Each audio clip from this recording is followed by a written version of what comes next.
um comentário aqui do Edmilson aqui no chat no YouTube, tá? Muito obrigado, Edmilson, pela tua pergunta, cara. Show de bola. Ó, o Edmilson perguntou aqui: sendo PJ, a empresa pode determinar o serviço presencial?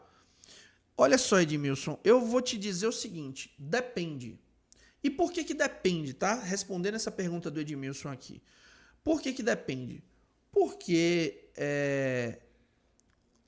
vai depender do serviço, vai depender da demanda. Por exemplo, dentro da minha empresa, né, que é a Leal Administração e Consultoria, onde a gente presta serviços de gestão, serviços de assessoria de gestão, tem serviços que obrigatoriamente precisam ser presenciais.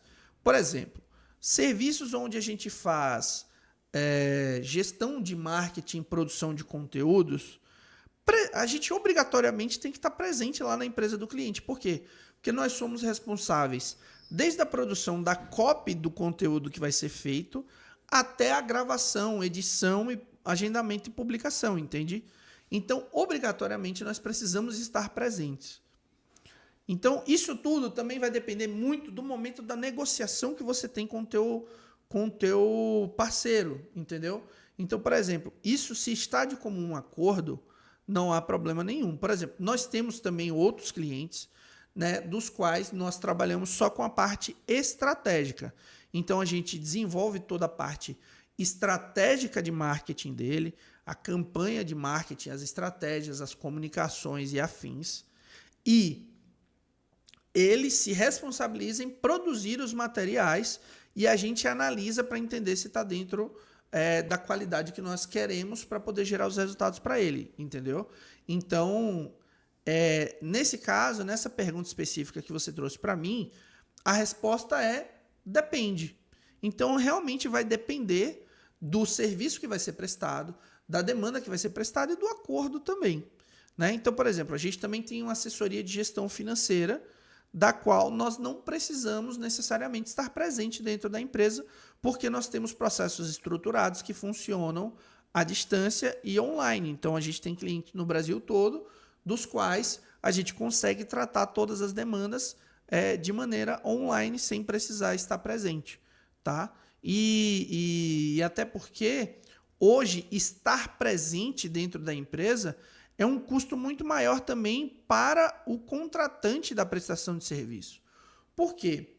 Porque, imagina, hoje nós estamos a quase 300 quilômetros da capital, né, daqui da Bahia. Então, imagina, nós temos clientes na capital, mas se o nosso cliente hoje quiser que nós estejamos presencialmente dentro da empresa dele para prestar algum tipo de serviço, ele precisa arcar com essas despesas. E para ele vai ficar muito mais caro arcar com essas despesas do que aprender o nosso processo e ter os mesmos resultados, mesmo sendo à distância, entendeu? Então, eu espero que eu tenha respondido a sua pergunta aí, né? Espero que tenha esclarecido isso para você, mas foi uma pergunta muito pertinente, tá? Obrigado, Edmilson. Então, vamos continuar aqui, né? Então, vocês entenderam a importância, né, da gente entender quando a gente deve trazer PJ, quando a gente deve trazer CLT?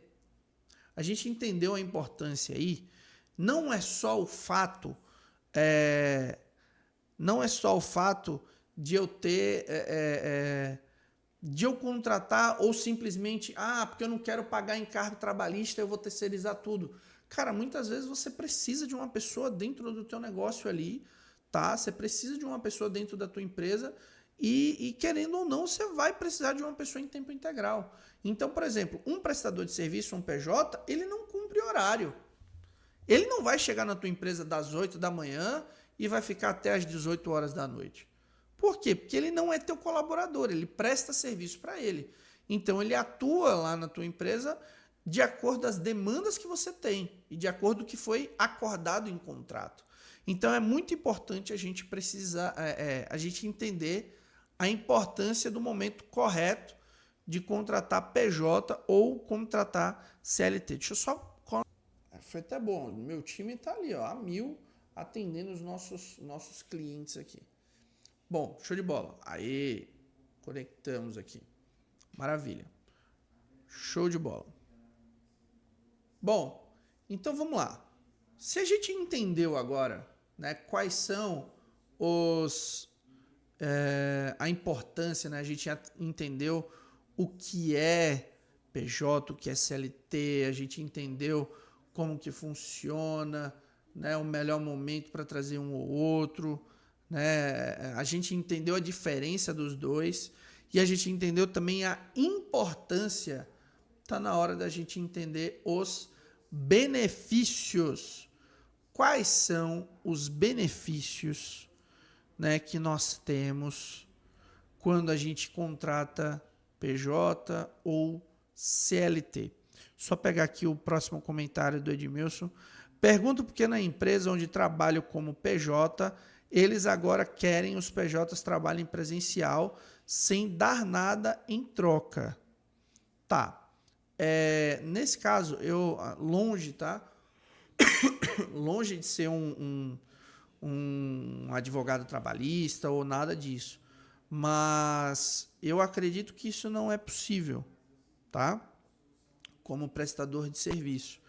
Existem algumas características e algumas questões que impedem esse tipo de prática, e aí isso com certeza se caracterizará como trabalho tradicional, né? como CLTista, certo?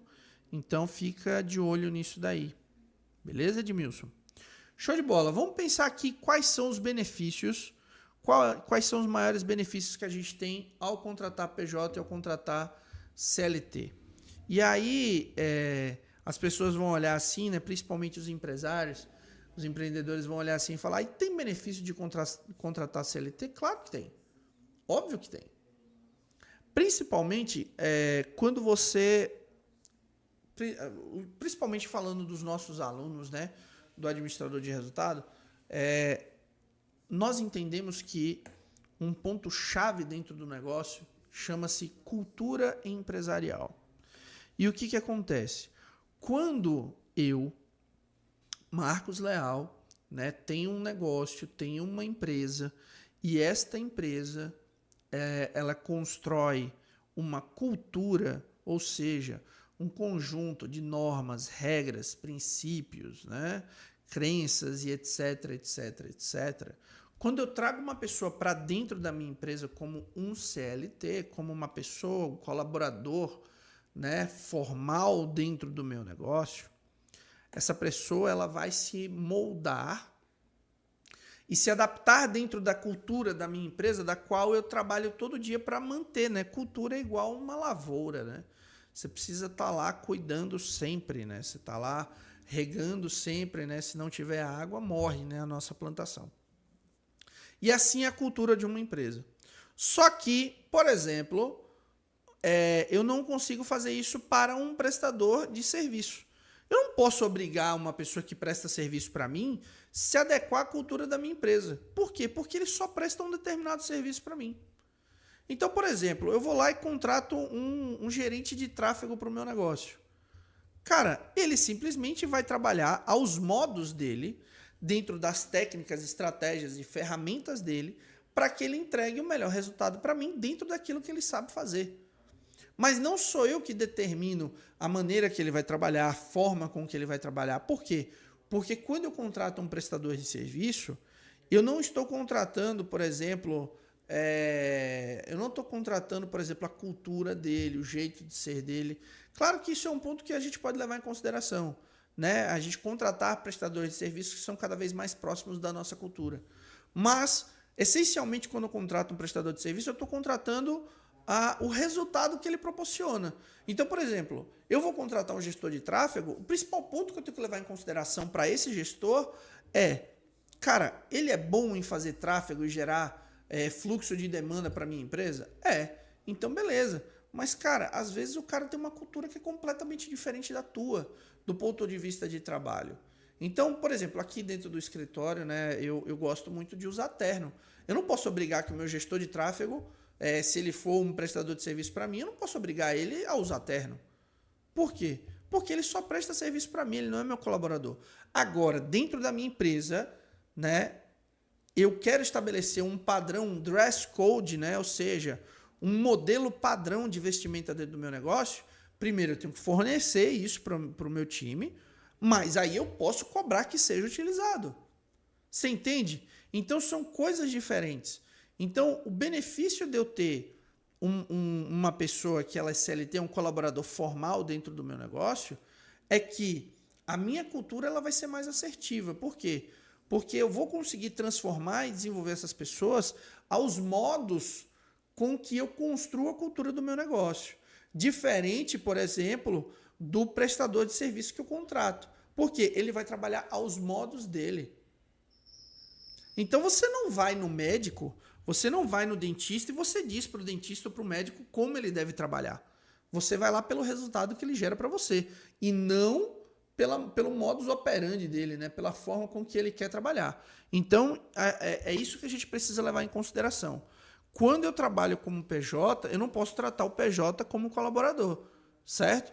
Então, eu tenho que eu tenho que tratar colaborador como colaborador, PJ como PJ, certo? Então, aí são pontos que a gente precisa levar em consideração na hora da gente contratar.